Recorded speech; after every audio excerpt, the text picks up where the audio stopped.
할렐루야. 오늘 또 예배 나오신 믿음의 성도님들 주님의 이름으로 환영하고 축복합니다. 예배를 통해서 하나님의 큰 영광 받으실 줄로 믿습니다. 조금 전에 읽었던 하나님 말씀 미가서 2장 1절에서 5절 말씀 가지고 저는 그 손에 힘이 있음으로라는 말씀을 전하려고 합니다. 인간의 힘이 있을 때가 좋지요. 그런데 사실 그때가 가장 위험할 때입니다. 왜냐하면 그 힘만 의지하기 때문이죠. 물론 여기서 말하는 힘은 자기 스스로 뭔가를 할 수 있다라는 그 자신감, 능력, 이른바 하나님이 없어도 내 스스로 뭔가 해낼 수 있다는 그 강한 에너지, 이런 것들을 말할 수 있겠죠. 대부분의 인간은요, 자기에게 있는 무언가를 의지하려는 속성이 강해요. 근데 문제는 찬송가 585장의 가사말처럼 내 힘만 의지할 때는 패할 수밖에 없습니다. 내 힘만 의지할 때는 패할 수밖에 없습니다. 힘 있는 장수 나와서 날 대신하여 싸우네. 이 장수 누군가? 주 예수 그리스도 만군의 주로다. 당할 자가 누구랴? 반드시 이기리로다. 여러분 힘 있는 장수를 믿으십니까? 그 힘 있는 장수는 바로 우리 주 예수 그리스도이십니다. 우리는 그분의 힘을 믿고 사는 사람, 아니 그분의 힘으로 살아가는 사람. 근데 그분의 힘보다는 자기 손에 있는 힘을 의지하고 살아가는 사람들이 훨씬 더 많지. 그래서 인간은 크게 두 종류로 나눠집니다. 의존적인 인간이 있고 자존적인 인간이 있어요. 이른바 의존형 인간, 자존형 인간이 있다는 말이죠. 이 의존형 인간은 자기 외에 어떤 것을 의지하고 살아가는 성향이 강한 사람. 자존형 인간은 자기에게 있는 어떤 것을 의지하고 살아가는 성품이 강한 사람을 의미합니다. 한마디로 오직 자기만 의지하고 자기 힘으로 살아간다고 큰 소리 치는 사람은 자존자예요. 자기 외에 어떤 것을 의지하고 살아가는 사람은 의존자입니다. 분명한 것은 세상에는 완벽한 의존자도 완벽한 자존자도 없다라는 거죠.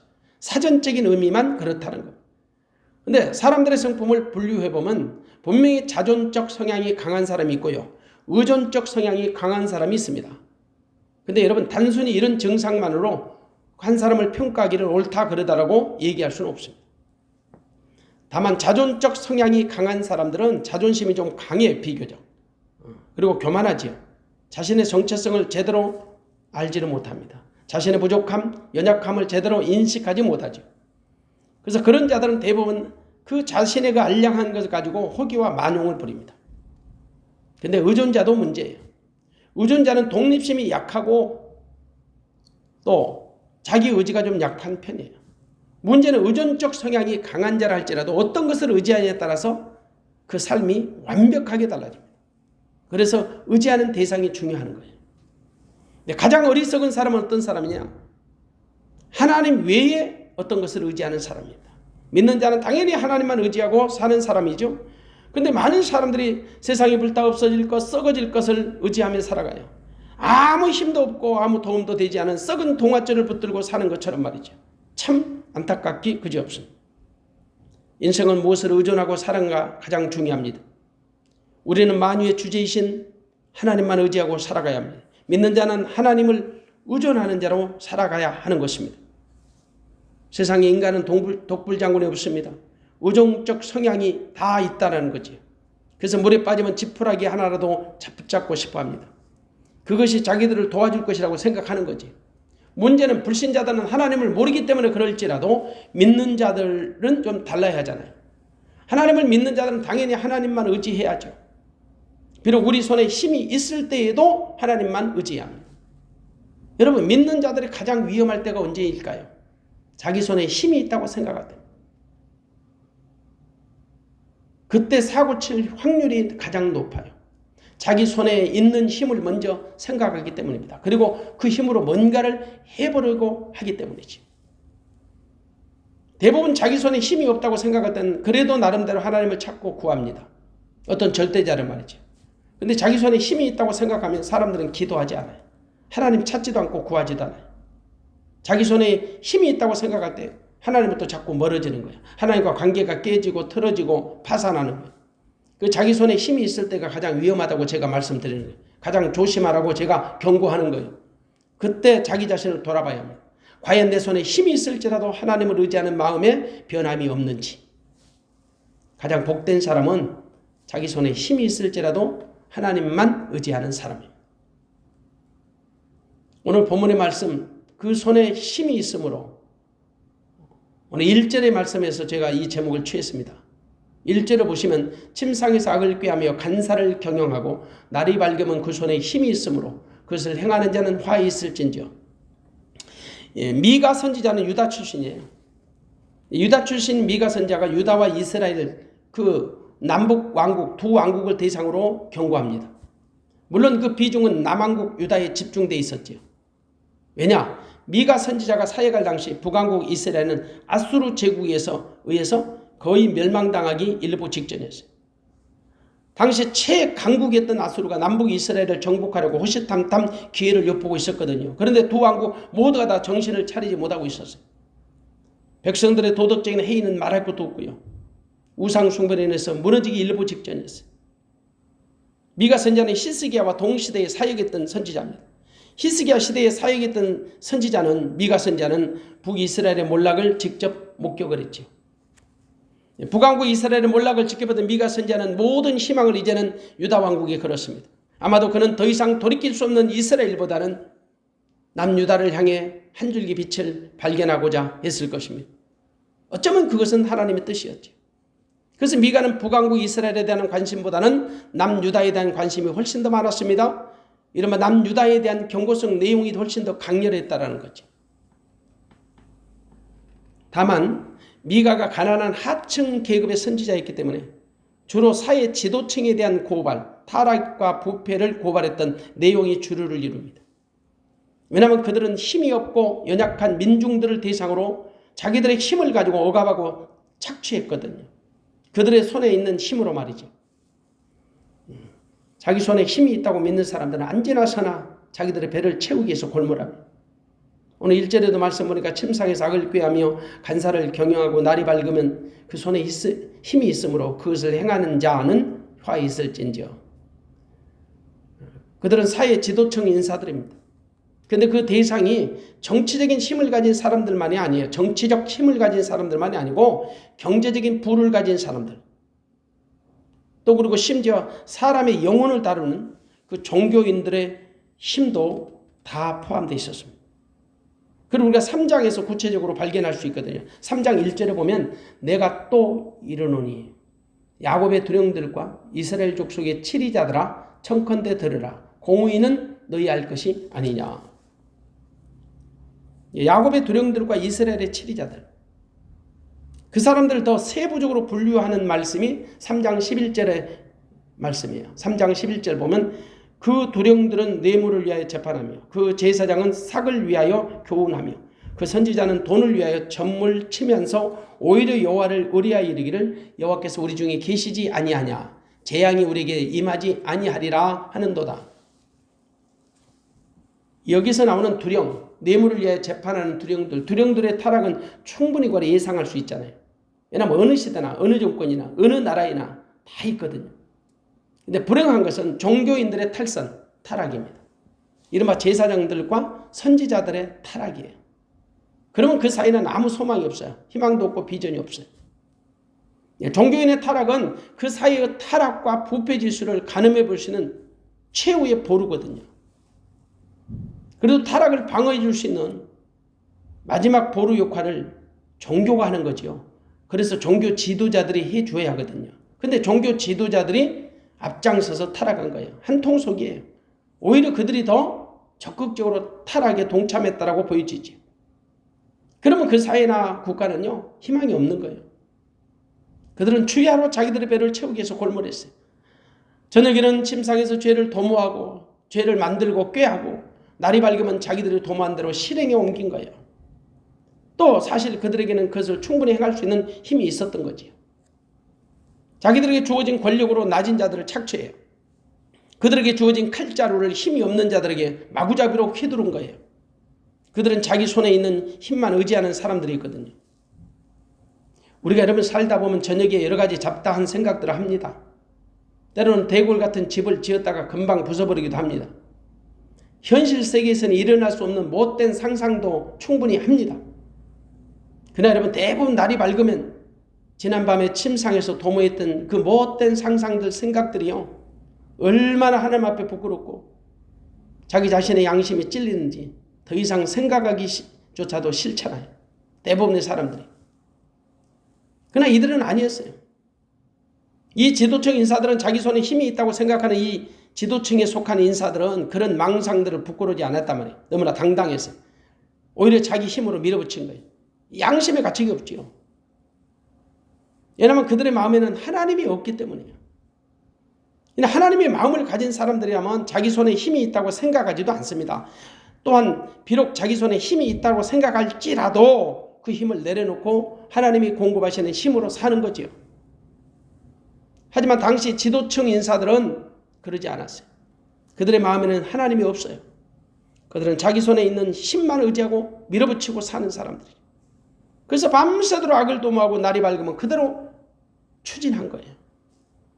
그들에게 충분히 그것을 밀어붙일 만한 능력이 있었던 거지요. 자기들의 힘이 있었다 이 말이에요.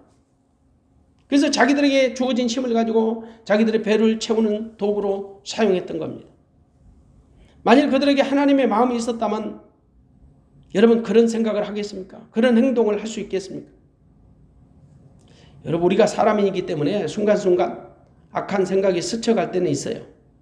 근데 그런 못된 생각들이 들어올지라도 그것이 우리 안에서 둥지를 틀지 못하도록 충분히 우리는 방어할 줄 알아야 합니다. 한마디로 우리 위로 날아가는 새를 다 우리가 쫓아버릴 수는 없는 거지요. 근데 그 새가 내 머리에 둥지를 틀는 것은 충분히 막아낼 수 있다 이 말입니다. 여러분 우리의 싸움은 탐심과의 싸움이에요. 인간은 누구에나 탐심이 있지요. 다만 그 탐심이 나를 지배하고 다스리지 못하게 해야 합니다. 우리 안에는 탐심과의 전쟁을 그래서 끊임없이 치러하는 거예요. 우리는 그것을 영적 전쟁이라고 말합니다. 영적 전쟁이라고 해서 거대한 귀신과 마귀들의 싸움, 보이지 않는 어떤 흑암의 세력들과의 싸움 맞습니다. 그렇지만 사실상 이 영적 전쟁은 내 안에서 치러야 하는 거예요. 이 전쟁은 하나님을 대적하는 원수 마귀와의 전쟁 맞아요. 탐심은 하나님이 가장 싫어하는 거거든요. 성경은 탐심을 뭐라고 말합니까? 우상숭배다. 탐심은 나를 괴롭히는 원수요 하나님과 나를 이간시키는 마귀예요. 그 원수 마귀가 내 안에 있는 탐심이라고 해요. 그래서 탐심은 영적 전쟁의 실체입니다. 사람들이 영적 전쟁에서 실패하는 이유, 패하는 이유가 뭔지 아세요? 대부분의 사람들이 영적 전쟁의 실체가 외부에만 있다고 생각해요. 아닙니다, 여러분. 그 거대한 영적 전쟁의 실체가 내 안에 있다면, 내 안에 자리 잡고 있는 욕구가 나를 가장 괴롭히는 영적 전쟁의 실체입니다. 사람은 누구나 욕구 있어요. 욕구도 다양하지요. 욕구를 무조건 영적 전쟁의 실체라고 말할 수는 없어요. 그래서 지나친 욕구가 문제인 거지. 지나친 욕구가 전쟁의 대상이 되는 거지. 욕구도 잘하거든요. 심지 않아도 잘하고 가꾸지 않아도 잘합니다. 욕구를 억제하지 못하면 걷잡을 수 없이 자라요. 욕구가 자라는 데는 시간이 필요하지 않아요. 욕구가 자라는 데는 기준이 없어요. 하늘 높은 줄 모르고 자라는 게 욕구예요. 결국 지나친 욕구가 탐심이 되는 거죠. 그래서 탐심은 욕구보다 훨씬 더 무섭고 통제하기 어려워요. 그런데 사람들은 그 탐심에 대해서 별로 위험하다고 생각 안 해요. 자기 안에 있는 탐심을 얼마나 우호적이고 관대하게 여긴지 몰라요. 왜? 모든 사람들이 다 가지고 있는 탐심이라고 치부해버리는 거지. 물론 사람들에게는 기본적인 욕구라는 게 있어요. 소욕이지요. 모든 인간들이 가지고 있는 기본적인 소욕이 있단 말이에요. 소욕. 문제는 그런 기본적인 소욕들이 잘못된 방향으로 자라난다 이 말입니다. 하나님 안에서 자라는 소욕이라면 무슨 문제가 되겠어요? 근데 대부분 우리 안에서 자라나는 그 소욕들은 육신에 관련된 것들이에요. 의식주에 관련돼요. 무엇을 먹을까, 입을까, 마실까. 근데 그런 소욕들은 강한 욕구로 발전합니다. 강한 욕구가 욕망이 되고 그리고 걷잡을 수 없는 탐심이 되는 것입니다. 그 하나님의 백성은 하나님으로부터 자기 안에 있는 소욕들을 통제하는 능력을 받은 사람들. 육신의 소욕은 하나님과 원수가 되거든요. 우리가 육체의 소욕을 죽이면 하나님의 소욕이 내 안에서 살아납니다. 육신의 소욕을 물리치면 하나님의 소욕으로 채워집니다. 하나님의 소욕이 채워지는 것만큼 육신의 소욕은 소멸되는 거예요. 하나님의 소욕이 강해진 것만큼 내 육체의 소욕은 약해지는 법입니다.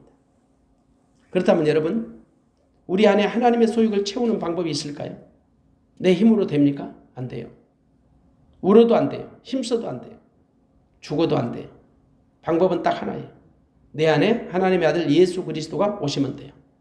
그러면 이제는 내가 사는 것이 아니라 내 안에 그리스도께서 사신 바가 돼요. 그리고 그리스도 예수가 나로 하여금 육체의 소욕을 이기는 능력을 부어주십니다.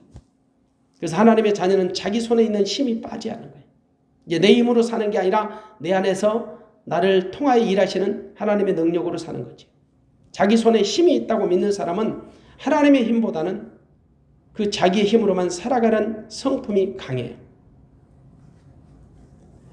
오늘 본문의 이스라엘 지도자들을 보십시오. 그들이 저지른 불법을 우리가 구체적으로 열거해 보면 3장 11절입니다. 3장 11절에 보니까 뇌물을 위하여 재판하는 두령들, 삭을 위하여 교훈하는 제사장들, 돈을 위하여 점을 치는 선지자들, 한마디로 지도층이 총체적으로 타락한 거예요. 윗물이 막지 못하니까 아랫물도 막을 수 없는 거지. 상탁하부적인 거다. 이스라엘 전체가 타락한 거예요. 어느 곳 하나 성한 곳이 없어요. 그들은 자기들 손에 힘이 있다고 생각하기 때문에 자기들 손에 있는 힘을 의지하고 무소불위의 힘을 발휘했던 거지요. 그리고 그들은 자기 손에 있는 힘으로 먹잇감을 찾았습니다. 그들의 먹잇감은 어떤 사람들일까요? 힘이 없는 연약한 사람, 가난한 사람, 소외된 사람들이었어요. 그들은 힘 있는 자들의 밥이었습니다. 힘이 있는 자들은 자기들의 힘으로 원하는 것을 모두가 얻을 수 있었습니다. 무자비하게 착취했던 거지. 하나님 보시기에 가장 가증한 일이었어요. 우리 하나님은 연약한 자의 하나님이십니다. 보호자가 없는 사람들을 하나님은 특별히 사랑하시죠. 그 성경은 고아와 과부와 나그네를 선대하라고 주문하십니다. 그런데 본문의 지도층 인사들은 그런 하나님의 말씀에는 전혀 귀를 기울이지 않았어요. 관심이 없었어요. 그들은 하나님이 없는 사람들처럼 무소불위의 힘을 휘두르죠. 그 힘은 부자들이 갖고 있는 재물의 힘이었어요. 권력자들이 갖고 있는 권력의 힘이었고 종교인들이 갖고 있는 그 미혹하는 힘이었던 거죠. 그들은 자기 손에 있는 힘으로 무엇이든지 할 수 있다고 생각했어요. 그리고 사실 자기 손에 있는 힘을 마구잡이로 휘둘렀습니다. 그들의 착취물은 거침이 없었습니다. 2절을 보겠습니다. 밭들을 탐하여 빼앗고 집들을 탐하여 취하니 그들이 사람과 그 집 사람과 그 산업을 학대하도다. 그들이 착취했던 것은 밭들, 집들, 사람들, 그 집 사람들, 사업의 모든 것들이 착취 대상이었습니다. 그들은 한마디로 자기들의 배를 채우기 위해서는 모든 것이 다 착취의 대상물이었습니다. 그들은 마치 점령군과 같았습니다. 그들의 잔악성을 좀 더 구체적으로 살펴보면 3장 2절에서 3절입니다. 3장 2절에서 3절. 너희가 선을 미워하고 악을 좋아하여 내 백성의 가죽을 벗기고 그 뼈에서 살을 뜯어 그들의 살을 먹으며 그 가죽을 벗기며 그 뼈를 꺾어 다지기를 남비와 속 가운데 담을 고기처럼 하는도다. 한마디로 가죽을 벗겨버립니다. 뼈를 발라버립니다. 남김없이 착취한 거예요. 그들은 마치 배고픈 하이에나와 같았습니다. 그들에게 하나님의 긍휼하심은 손톱만큼도 없었습니다. 자기들의 배를 채우기 위해서 혈안이 되었습니다. 하나님이 없는 사람들의 특징입니다. 그래서 하나님은 그들을 향해 재앙의 때라고 경고하신 겁니다.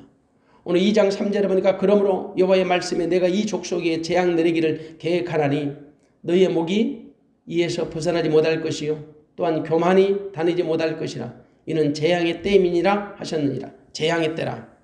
왜? 그들의 죄가 관영했기 때문이에요. 넘쳐났던 거예요. 더 이상 하나님이 참아 기다릴 수가 없었던 거지. 그래서 하나님은 그들에게 재앙을 내리기로 계획을 하신 겁니다. 하나님은 가난하고 힘이 없고 연약한 자의 하나님이세요. 왜? 그들에게는 보호자가 없기 때문이죠. 그런데 무엇보다도 그런 사람들은 심령이 가난해요. 가진 게 없으니까. 의지할 힘이 없으니까. 하나님을 의존하라는 속성이 강한 사람들이에요. 그래서 하나님은 그들의 편이 되어주신 거예요. 하나님은 더 이상 그들의 죄악을 참고 기다리지 않았습니다. 그래서 재앙의 때를 선포하신 겁니다.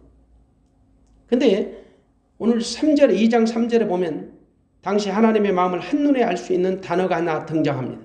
3절에 나오는 이 족속이라, 이 족속. 그러므로 여호와의 말씀에 내가 이 족속에 재앙 내리기를 계획하나니, 이 족속. 하나님이 자기 백성 이스라엘 향해 이 족속이라고 말씀하십니다. 이 족속이란 말은 하나님의 마음이 그만큼 상하셨다라는 거예요. 이스라엘과 관계가 악화될 때 사용하는 단어거든요. 하나님과 이스라엘 관계가 나쁘지 않을 때는 하나님이 이스라엘을 향해서 내 백성 혹은 자기 백성이라고 분명히 말씀하셔요. 그런데 이 족속이라는 단어는 그만큼 하나님과 이스라엘 관계가 틀어졌다라는 증거예요. 하나님이 이스라엘을 자기와는 상관없는 제3자적 관계로 격화시켜버린 거죠. 그래서 이 족속이라는 말은요, 경멸하는 단어예요. 경멸조 표현이에요. 이 족속이라는 단어 속에 하나님의 애정이 들어있질 않아요. 하나님의 사랑이 식어진 단어. 하나님과 이스라엘 관계가 완전히 틀어져 버린 관계라 이 말이에요. 하나님이 이스라엘 자기 백성이 아닌 제3자적 취급을 하는 거죠. 우리도 여러분 우리 인간관계 속에서 이 사람 저 사람이란 단어는요 그렇게 썩 기분 좋게 들리지는 않습니다. 거의 친밀감이 없는 단어죠. 하나님이 자기 백성들을 향해서 이 족속이라고 말씀하시는 것을 그저 우리는 단순한 어조로 읽으시면 안 된다고. 그런데 문제는 이스라엘이 있어요. 그들은 자신들을 향해 이 족속이라고 말씀하시는 하나님의 감정을요 전혀 이해하지 못해요. 한마디로 그 지경에까지 이르렀으면 최소한도 자신들을 돌아보고 회개한다거나 하나님께 돌아올 선포를 한다거나 혹은 다짐을 해야 하는데도 불구하고 그들은 어떤 반응도 보이지 않았어요. 그들은 하나님과 관계를 회복하려는 의지가 전혀 없었던 거죠. 그만큼 그들이 하나님으로부터 멀리 떠나 있었다는 반증이 됩니다. 관계가 틀어져 버린 거죠. 오히려 이스라엘은 하나님께 자신들의 그 섭섭한 마음을 속내를 숨기지 않았어요. 오늘 4절의 말씀을 봅니다. 그때 너희에게 대해 풍사를 지으며 슬픈 애가를 불러 이르기를 우리가 온전히 망하게 되었도다. 그가 내 백성의 산업을 내게서 떠나게 하시며 우리 밭을 나누어 패역자에게 주시는도다 하리니. 예, 그때 풍사를 지어서 슬픈 애가를 부르는 사람들이 있었습니다. 바로 그 사람들이 누구냐면 풍사는 뭘 얘기하냐면 속담을 얘기하는 거예요. 슬픈 애가 슬픈 노래를 불러서 속담을 가지고 슬픈 노래를 불러서 부르는 사람들이 있었어요. 그 사람들이 이스라엘이 아니고 이방인들이었던 거지. 이방인들이 이스라엘을 바라보면서 이스라엘을 위하여 슬픈 애가를 지어서 노래했던 거죠. 그 슬픈 노래의 내용이 어떤 건지 아세요? 이스라엘의 탄식을 인용한 겁니다. 이스라엘의 탄식이 뭡니까? 오늘 4절에 답이 나오잖아요. 우리가 완전히 망하게 되었도다. 우리가 완전히 망하게 되었다. 두 번째, 그가 내 백성의 산업을 내게서 옮겨버리셨다. 떠나게 하셨다. 그리고 우리 밭을 나눠서 패역자들, 못된 인간들에게 주셨다. 이 세 가지입니다. 그 분석은 틀리지 않습니다. 그런데 그들이 망하게 된 모든 책임이 마치 하나님에게 있는 것처럼 그들은 변명을 하는 겁니다. 회피를 하는 겁니다. 하나님이 자기 백성들의 산업을 옮겨 떠나게 하셨다는 겁니다. 그리고 자신들의 밭을 패역자들에게 붙여버리셨다는 말입니다. 여러분 틀림없습니다. 맞는 말입니다. 하나님이 하신 건 맞죠.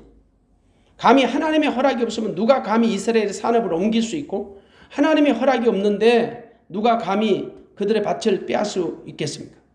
모든 것이 하나님의 작정 아래 되어진 거지요. 그런데 여러분 말이라고 해서 무조건 쏟아내면 안 됩니다. 이스라엘은 결과만 가지고 하나님께 섭섭하다고 말을 한 거예요. 그들이 망하게 되는 원인이 무엇인가? 그들은 전혀 그 원인에 대해서는 말하지 않습니다.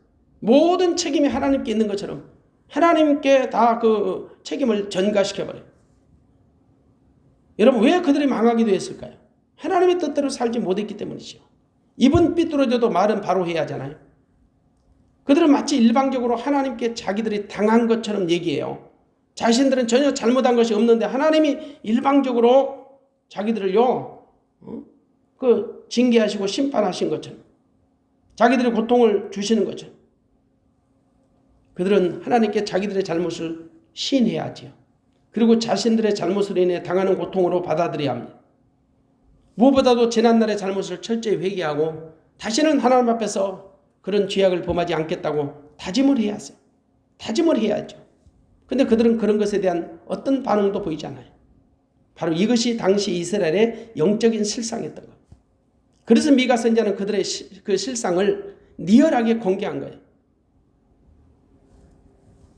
솔직히 지금 우리들도요, 그 자신들의 모습을 제대로 보지 못할 때가 많죠. 믿는 자들이. 그래서 주변에서 바라보던 이방 사람들이 우리를 지적할 때가 참 많습니다. 한마디로 교회답지 못한 모습을 바라보며 이방인들이 오히려 걱정하고 탄식을 해요. 교회가 저러면 안 되는데, 목사가 저러면 안 되지, 교인들이 저러면 안 되는데, 이렇게 말합니다. 충분히 우리는 그 사람들의 그 소리를 우리는 들어볼 만한 가치가 있다고 생각합니다. 변명할 여지가 없는 거죠. 오늘 본문은 이방인들이 이스라엘을 향하여 불러주는 풍자시예요. 그 4절은 아주 간단한 문장으로 되어 있지만 우리에게 시사하는 바가 매우 큽니다. 이스라엘은 하나님에 대해 섭섭한 노래를 부를 것이고 이방인들은 그들을 조롱하는 노래를 부르게 될 것이다, 이 말이에요. 하나님의 백성이 하나님 뜻대로 살지 못하면 하나님으로부터 징계받는 것은 당연하고요. 이방인들로부터도 조롱을 당하는 거예요. 실제로 이스라엘이 범죄해서 징계를 당할 때 그 이방인들이 이스라엘을 조롱하는 경우가 허다했습니다. 결국 그것은 뭘 얘기하는가? 자기 백성들에 의해서 하나님이 모욕을 당하시고 있다, 이 말입니다. 그렇기 때문에 오늘 우리는 이 본문이 문자로 기록된 하나님의 말씀이라고 치부하지 마시고 본문을 통해서 우리는 하나님의 마음을 분별할 줄 알아요. 충분히 느낄 줄 알아요. 하나님의 의도하심이 뭘까? 깨달아야 합니다. 그런데 당시 이스라엘에게는 전혀 그런 마음이 없었어요. 그런 믿음도 없었고 거기에 대한 어떤 영적 반응도 없었던 거죠. 그만큼 이스라엘의 영적 상태가 심각한 거예요. 영적으로 보면 죽었던 거지요. 왜 그럴까요? 그들의 손에 힘이 있다고, 하나님이 자기들을 안 도와줘도 살 수 있다고, 무엇이든지 자기 손에 있는 힘으로 가능하다고 오만방자했기 때문이에요. 그러면 여러분, 우리 손에 힘이 있을 때 우리는 어떻게 해야 할까요? 여러분, 믿는 자에게도 힘이 필요합니다. 힘이 있어야 합니다. 재력도 있어야 하고 권력도 있어야 하고 실력이나 능력도 있어야 합니다. 힘이 있는 것이 무조건 나쁜 건 아니에요. 다만 그 힘을 가지고 무엇을 위해 어떻게 살 것인가가 중요한 겁니다. 자기에게 주어진 힘을 가지고 하나님을 영화롭게 하고 영광을 돌리면 그 힘은요, 하나님이 주신 특별한 선물이 되는 거죠. 그런데 자기에게 주어진 힘을 가지고 자기를 위해 사용하거나 아니면 육신의 욕망을 위해 사용한다면 차라리 그 힘은 없는 편이 나아요. 그들은 결국 자기들에게 주어진 힘으로 하나님의 영광을 가리게 될 것이기 때문이죠. 결국은 영혼이 비참해지는 거죠. 영혼이 망하게 되는 거죠. 그래서 여러분, 힘은요, 있고 없고의 문제가 아니에요. 힘의 색이나 크기의 문제도 아니에요. 내게 주어진 힘, 무엇을 위해 어떻게 사용하느냐가 관건입니다. 무엇을 위해 힘을 사용하느냐의 문제가 중요하다는 거예요. 하나님 영광을 위해 사용되는 힘이라면요, 있을수록 좋습니다. 그러나 자기의 유익이나 그 세상에 썩어질 욕망을 위해 사용되는 힘이라면 차라리 없는 것이 나아요. 차라리 당신에게 그 힘이 없었다면 당신은 아마 하나님을 더 갈망했을 수 있습니다. 차라리 나에게 그 힘이 없었다면 나는 하나님과 더 친근했을 수도 있습니다. 하나님 모르는 사람들은 자기에게 주어진 힘으로 썩어질 것을 위해 투자하고 일하지요. 그러나 믿는 자는 주어진 힘을 가지고 하나님을 영화롭게 하는 일에 사용해야 합니다. 그것이 하나님이 우리에게 주신 힘을 주신 목적이지. 그런데 믿는 자라고 해서 다 그렇게 사용하는 건 아니잖아요. 그러나 여러분, 건강한 믿음을 가진 사람들은 하나님의 영광을 먼저 생각할 줄 압니다. 그리고 하나님의 영광을 위해서 그들의 힘을 사용할 줄 압니다. 근데 조속한 그리스도인들은 자기에게 주어진 힘을 가지고 오직 자기들의 배를 채우는 수단으로만 사용하지. 때문에 믿음을 가진 자라고 말하면서도 자기들의 배를 채우기 위해 물불을 가리지 않아요. 무엇이든 힘으로 밀어붙이는 거죠. 인정사정 봐주지 않습니다. 앞뒤를 가리지 않습니다. 자기들의 힘으로 자기들의 목적을 쟁취하고 말지. 자기들의 힘으로 승부하는 거지. 힘이 있을 때는 하나님은 안 보여요. 대부분의 인간은 그 힘이 떨어져야 하나님이 보이기 시작하지. 그나마 다행스러운 것은 하나님이 보이기 시작하는 사람은 그래도 믿음이 있다는 증거지요. 믿음이 없는 사람들은 자기 안에 힘이 떨어지면요, 낙심하고 좌절합니다. 자기들을 평생 지켜줄 것 같은 힘이 사라져버렸기 때문이지. 그 자기들의 손에 힘이 사라지면 맥을 못 쳐요. 심지어 극단적 선택을 하는 사람들이 허다하죠. 생각해 보십시오. 세상에 나를 지켜줄 힘이 있을까요? 그렇게 사랑하던 재물도 나를 지켜줄 수 없습니다. 그렇게 집착했던 권력도 나를 지켜주지 못합니다. 믿으려면 차라리 내 주먹을 믿으라고 큰소리 쳤던 건강도 나를 지켜주지 못합니다. 내가 절대적으로 신뢰했던 그 어떤 우상도 나를 지켜줄 수 없습니다. 오직 하나님만이 나의 힘이 되십니다. 그래서 다윗은 이런 고백을 하죠. 나의 힘이 되신 여호와여 내가 주를 사랑하나이다. 나의 힘이 되신 여호와여 내가 주를 사랑하나이다. 나를 지켜줄 힘은 하나님밖에 없다라는 겁니다. 하나님은 나를 지키시는 분이시고 나를 도와주시는 능력자이십니다. 그러므로 우리 손에 힘이 있든지 없든지 오직 우리는 절대적으로 하나님만 의지해야 합니다. 사람에게는 나름대로 힘이 있지요. 힘의 출처도 다양하고 힘의 종류도 다양하고 힘의 세기도 다양합니다. 필은 우리 보기에는 세상으로부터 주어진 힘처럼 보이는 경우도 있고요. 하나님으로부터 선물로 부어지는 힘처럼 보일 수도 있습니다. 하지만 궁극적으로는 모든 힘이 하나님으로부터 주어집니다. 하나님으로부터 나오는 겁니다. 우리가 여기서 반드시 기억할 게 있습니다. 모든 힘이 처음부터 죄를 지게 하는 용도로 주어지지는 않습니다. 이 말씀의 의도는 어떤 힘도 갖지 말라는 뜻이 아니에요. 노골적으로 말씀드리면 재물이 없는 것보다는 있는 것이 좋습니다. 건강도 없는 것보다 있는 것이 좋고요. 권력도 없는 것보다는 있는 것이 좋고 실력도 없는 것보다는 있는 것이 좋고 능력도 없는 것보다는 있는 것이 훨씬 좋습니다. 그런 모든 것도 내게 주어진 힘이 되기 때문입니다. 그러면 우리는 우리에게 주어진 힘을 가지고 누구를 위해 무엇을 위해 써야 할까? 그것이 우리에게 힘을 주신 하나님의 목적입니다. 하나님 우리에게 주어진 힘으로 당신의 영광을 위하여 사용하기를 원하세요. 그런데 하나님을 모르는 사람들은 자기들에게 주어진 힘을 가지고 자신들을 위해 사용합니다. 문제는 믿음을 가진 사람들도 크게 다르지 않더라는 거지요. 각자에게 주신 힘을 가지고 하나님께 최종적 영광을 돌려야 함에도 불구하고 우리가 그렇게 살아가지를 못한다는데 안타까움이 있는 겁니다. 특별히 자기 손에 힘이 있을 때 우리는 그걸 가지고 하나님을 영화롭게 하며 영광을 돌리는 믿음의 통로로 믿음의 도구로 사용해야 될 줄로 믿습니다. 우리에게 주어진 힘은요. 사용하는 용도에 따라서 범죄의 도구가 될 수도 있고요. 하나님을 영화롭게 하는 믿음의 도구가 될 수가 있습니다. 예를 들어 보십시오. 잘 드는 칼이 있습니다. 누가 무슨 용도로 사용하느냐에 따라서 완전히 그 가치는 달라지죠. 의사의 손에 들려진 수술하는 칼은요. 사람을 살립니다. 남을 해치려고 덤벼드는 강도의 손에 들려진 칼은요. 사람을 죽이는 칼이에요. 그래서 칼이 문제가 아닙니다. 무슨 용도로 사용하느냐가 문제지요. 힘이 문제가 아닙니다. 무슨 용도로 누구를 위해 사용하느냐가 문제입니다. 믿는 자는 반드시 내게 주어진 힘으로 하나님을 영화롭게 하며 영원토록 즐거워하는 도구로 사용해야 할 줄로 믿습니다. 그것이 힘을 주신 하나님의 목적인 것을 분명하게 깨닫고 힘이 있을 때 더 적극적으로 하나님의 영광을 위해서 사용하시기를 바랍니다. 만약 우리에게 주어진 힘을 가지고 하나님의 영광을 위해서 우리가 산다면 하나님은 더 큰 힘을 주실 겁니다. 우리에게 힘을 주시면 하나님이 가장 안전하다고 생각하시기 때문에 더 좋은 힘을 주실 겁니다. 더 큰 힘을 주실 겁니다. 아니 새로운 힘을 주실 것입니다. 그러나 만일 우리에게 주어진 힘으로 하나님의 영광을 가리운다면 우리에게 맡겨진 그 힘마저 빼앗아 가실 겁니다. 거둬 가실 것입니다. 결론적으로 말씀드립니다. 우리에게 힘이 있든지 없든지 오직 하나님의 영광을 위해서 살아야 합니다. 무엇보다도 우리가 힘이 있을 때 더 조심하고 삼가하여 하나님의 영광을 위해서 믿음으로 사용하는 성도가 되어지시기를 주님의 이름으로 축원합니다. 기도하겠습니다.